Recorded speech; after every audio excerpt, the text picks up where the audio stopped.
day 32 of the 75-day challenge, and I had to wrap up quite early today. I think it is almost about 7 o'clock, and done with my workouts. Just finished my reading of The Wealthy Gardener, so I'm going to read through the chapter real quick and then call it a day for day 32.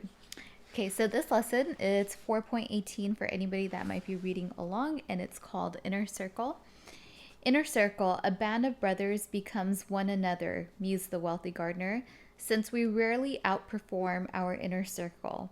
Wise is the one who is choosy with associates, for a friendship with a fool can be a costly affair.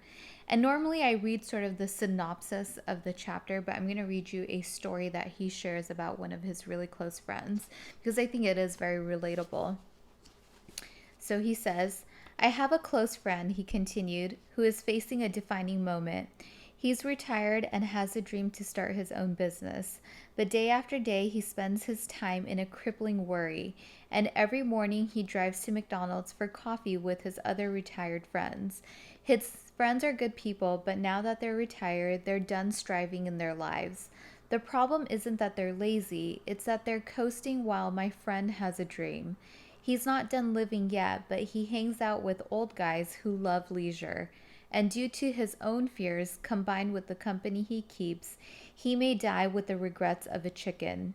He paused to emphasize the last point to the class. A band of brothers becomes one another.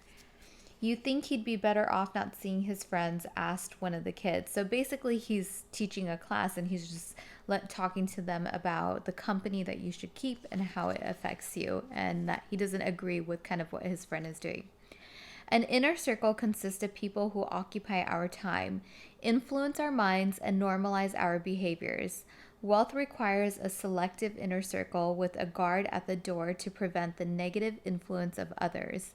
A friendship with a fool can be a costly affair. George Washington admonished, "It is better to be alone than in bad company."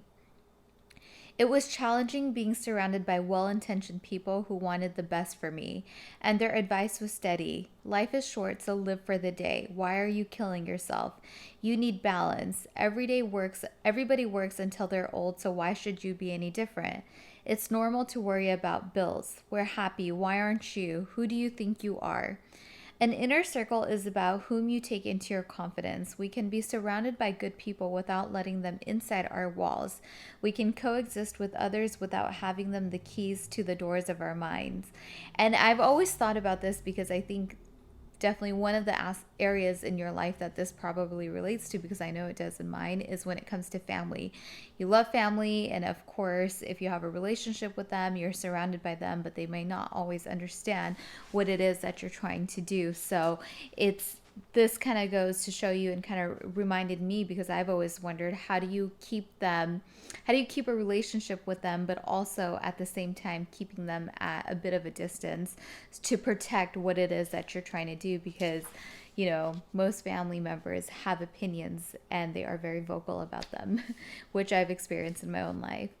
And finally, the life lesson, inner circles. I found that my inner circle had to change to achieve wealth, but what was lost in quantity was offset by rare quality.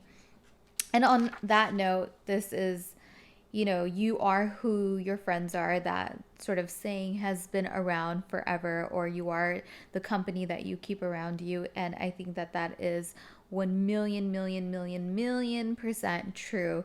And as I'm getting older, it's something that I'm becoming very mindful about. And I've noticed that my circle, as time has gone on, has gotten smaller and smaller and smaller. But the people that I do have in my life, although they may be few and far between, they are of quality. And, I used to always, in college, this was a big problem for me because I never really went out and partied, and I wasn't super social because I was always working and I was going to school full time, and I always had my hands in something.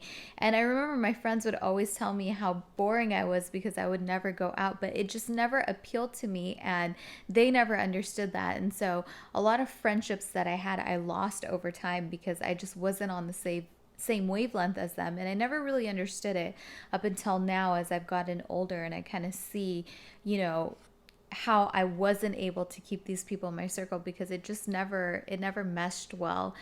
So yeah, I would say that if you have somebody in your life that maybe is not necessarily the best influence, or are the type of people who can't be happy for you when something good happens for you, that's probably a relationship that you want to rethink and possibly think about having them at a distance. And on that note, we are done with lesson 4.18, which is the inner circle of the wealthy gardener.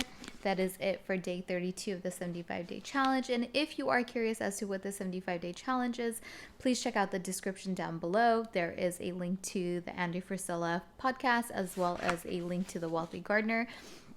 And if you're interested in actually doing the 75-day challenge, the creator of the challenge himself, Andy Frisella, is actually restarting the challenge personally. And I believe he is restarting it on the 9th. And he is a great person to follow. He's also a businessman, very successful, and just has a lot of great content out there. Find him on Instagram. He posts tons of content, and if you are thinking about doing it, I feel like that's a great time to start because you can kind of do it with him as well. And on that note, that is it for me. Good night, guys. Thanks for watching.